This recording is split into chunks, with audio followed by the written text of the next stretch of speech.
Have you ever felt that electric chill run down your spine when someone tells you a story that's just a little too real to dismiss? Tonight, we're venturing into the shadowy corners of Appalachian folklore where the line between legend and truth becomes impossibly thin. These aren't your typical Halloween tales or sanitized fairy stories. These are accounts that have been whispered from generation to generation around flickering campfires, passed down through bloodlines that swear every word is true. So before you take comfortable, take a minute to like and subscribe, but only if you really like what I do here. Let me know in the comments, where are you tuning in from and what time it is for you? The Appalachian Mountains have harbored secrets for centuries. In these misty hollows and remote valleys, certain women developed reputations that went far beyond simple folk healing or herbal remedies. They were known as practitioners of something older, something that made neighbors cross themselves and children hide behind their mothers' skirts. Today, we're exploring three families whose ancestors encountered these mysterious women and whose descendants still gather around fires to share what happened when their bloodlines crossed paths with Appalachian witches. What makes these stories particularly unsettling isn't just what allegedly occurred, but how these encounters seem to ripple through generations, leaving marks that time couldn't erase. The families we'll meet tonight have carried these tales for decades, each telling remarkably consistent in its details despite being passed down through multiple generations. Some might call it coincidence. Others believe certain truths are too powerful to fade from memory. Our first story takes us deep into the Kentucky mountains, where the Brennan family has been telling the same impossible tale for over 90 years. It begins in 1934, during one of the harshest winters in Appalachian memory, when desperation drove a young father named Thomas Brennan to seek help from someone he'd been warned never to approach. The Brennan farm sat in a narrow valley where the morning mist clung to the ground like ghostly fingers. Thomas worked the land with his wife Mary and their three young children, scraping together a living that barely sustained them through good times. But 1934 wasn't a good time. The drought of the previous summer had withered their crops, their livestock had succumbed to a mysterious illness, and now the brutal winter threatened to claim what little remained of their livelihood. By February, the family was surviving on turnip soup and whatever small game Thomas could trap. Their youngest, a daughter named Sarah, had developed a persistent cough that grew worse each night. The local doctor had no medicine to offer and no money to accept, even if he did. It was Mary who first suggested what Thomas refused to consider, seeking help from the woman who lived alone on Widow's Ridge. Everyone in the county knew about Granny Hatchet, though few spoke her name aloud. She'd lived in a ramshackle cabin on the ridge for as long as anyone could remember, appearing to be the same age for decades. Some claimed she was well over 100 years old. Others whispered she'd made bargains that kept death at bay. What everyone agreed on was that she possessed abilities that went beyond normal healing. Crops flourished near her property, while others failed. Animals healed from injuries that should have been fatal. But her help always came with a price that wasn't measured in dollars. Thomas had heard the stories since childhood. His own grandfather had warned him about the ridge, claiming that Granny Hatchet could heal any ailment, but that her cures bound families to her in ways they didn't understand until it was too late. Yet as Sarah's cough grew more violent and her small body grew weaker, Thomas found himself considering the unthinkable. The night he finally made his decision, a heavy snow had begun falling, covering the valley in an eerie silence. Thomas told Mary he was checking the barn, but instead he bundled himself in his heaviest coat and began the treacherous climb up Widow's Ridge. The path was barely visible in the darkness, and more than once he stumbled on the icy rocks. As he climbed higher, the temperature seemed to drop even further, and his breath formed clouds so thick they obscured his vision. What Thomas found at the top of the ridge defied every expectation. Granny Hatchett's cabin sat in a clearing where no snow had accumulated, despite the storm raging everywhere else. Warm light spilled from the windows, and smoke rose straight up from the chimney without being disturbed by the howling wind. The garden beside the cabin showed green plants thriving in what should have been frozen ground. Before Thomas could even approach the door, it swung open on its own. Granny Hatchett stood in the doorway as though she'd been expecting him.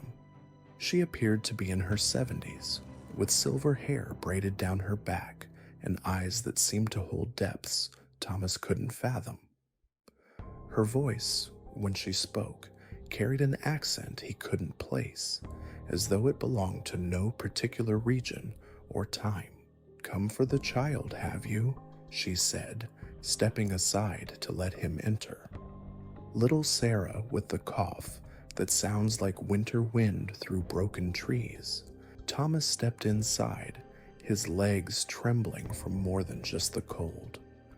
The cabin's interior was larger than it appeared from outside, with herbs hanging from every rafter and shelves lined with jars containing substances he couldn't identify. A fire burned in the hearth, but the flames danced in colors he'd never seen before, deep purples and greens that cast shifting shadows across the walls. "How did you know?"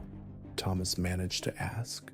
Granny Hatchett smiled, and her teeth appeared sharper than they should have been. "The mountains tell me things, Thomas Brennan. They whisper about sick children and desperate fathers. They speak of families who've forgotten the old ways, but remember them when death comes calling." She moved to one of her shelves and began mixing ingredients in a small clay pot. Thomas watched as she added dried leaves, powdered roots, and finally a few drops of something dark from a bottle that seemed to absorb light rather than reflect it. The mixture began to emit a faint luminescence, pulsing gently like a heartbeat. "This will cure your daughter," Granny Hatchett said, pouring the mixture into a small vial. 3 drops on her tongue at midnight for 3 nights, and the sickness will leave her body. Thomas reached for the vial, but she pulled it back. "Payment first, mountain man. Not coin, not trade goods. Something more valuable." "What do you want?" "A promise. A binding between your bloodline and mine. Your family will prosper, Thomas Brennan. Your children will grow strong. Your land will yield bounty. Your name will be remembered with respect. But when I call upon the Brennans, you will answer. Whether it's you, your children, or their children after them, the debt passes down until it's paid." Thomas hesitated, thinking of Sarah's labored breathing, of Mary's tears, of the empty pantry that mocked their hunger. What kind of call? The kind you won't refuse when the time comes. In that moment, with his daughter's life hanging in the balance, Thomas Brennan made a choice that would echo through generations. He nodded his agreement, and Granny Hatchett placed the vial in his trembling hands.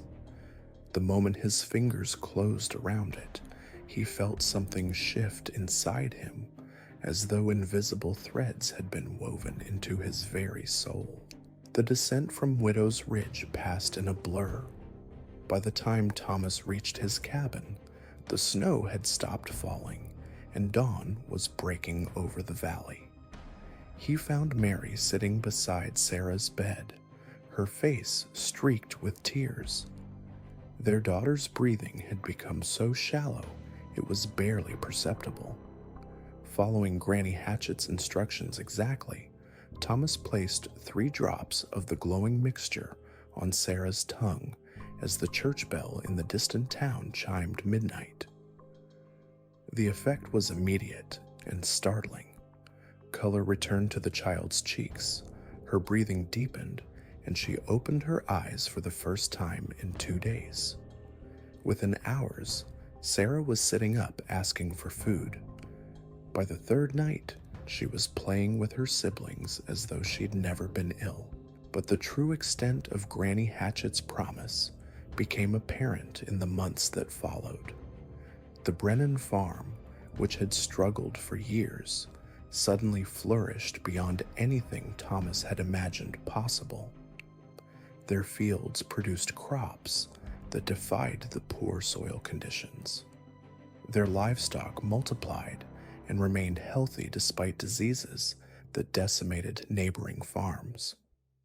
Thomas found himself making shrewd business decisions that seemed to come from nowhere, accumulating wealth and respect throughout the county.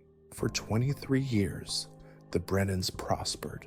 Sarah grew into a beautiful young woman, married well, and gave Thomas grandchildren who brought joy to his aging heart. He sometimes wondered about the price he'd agreed to pay, but as the years passed without any sign of Granny Hatchett, he began to hope the debt had been forgotten. Then, in 1957, on a night when the autumn wind howled through the valley like a living thing, she came to collect. Thomas was now an old man, his hair white and his hands gnarled from decades of work. He was sitting by his fire when a knock echoed through the house, 3 slow, deliberate raps that seemed to vibrate through his bones. When he opened the door, Granny Hatchett stood on his porch, looking exactly as she had 23 years earlier. "Time to honor our agreement, Thomas Brennan." She explained what she needed. Sarah's firstborn son, Michael, was to come with her to Widow's Ridge. Not permanently, she assured Thomas, but for one night to perform a service that only someone of Brennan blood could provide.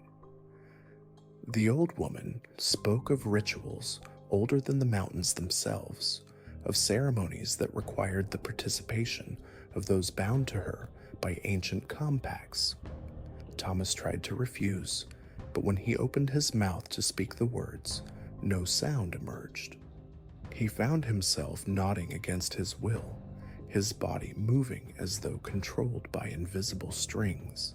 The next morning, despite his desperate attempts to warn his family, Thomas could only watch helplessly as 17-year-old Michael walked willingly up the path to Widow's Ridge, drawn by compulsions he couldn't understand or resist. Michael returned the following dawn, but something fundamental had changed. He moved differently, spoke in patterns that seemed rehearsed, and his eyes held depths that reminded Thomas uncomfortably of Granny Hatchett herself. When asked about his experience, Michael would only say that he'd helped with important work and that someday he might be called upon again.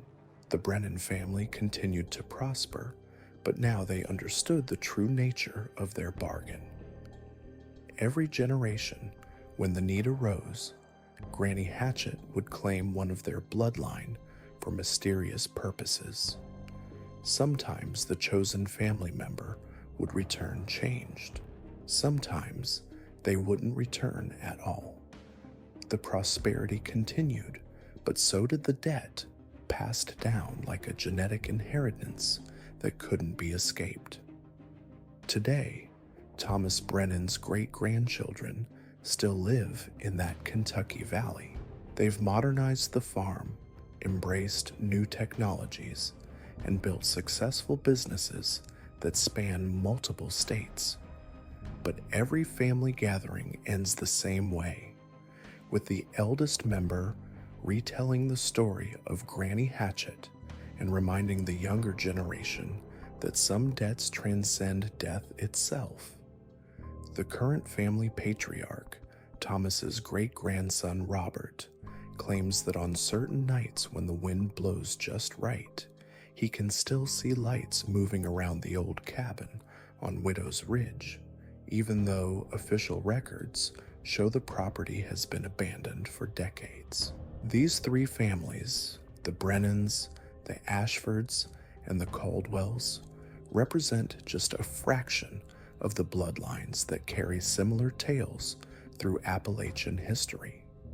What makes their stories particularly compelling isn't just their consistency across generations, but the way they reflect deeper truths about the relationship between desperation and consequence, between help received and prices paid.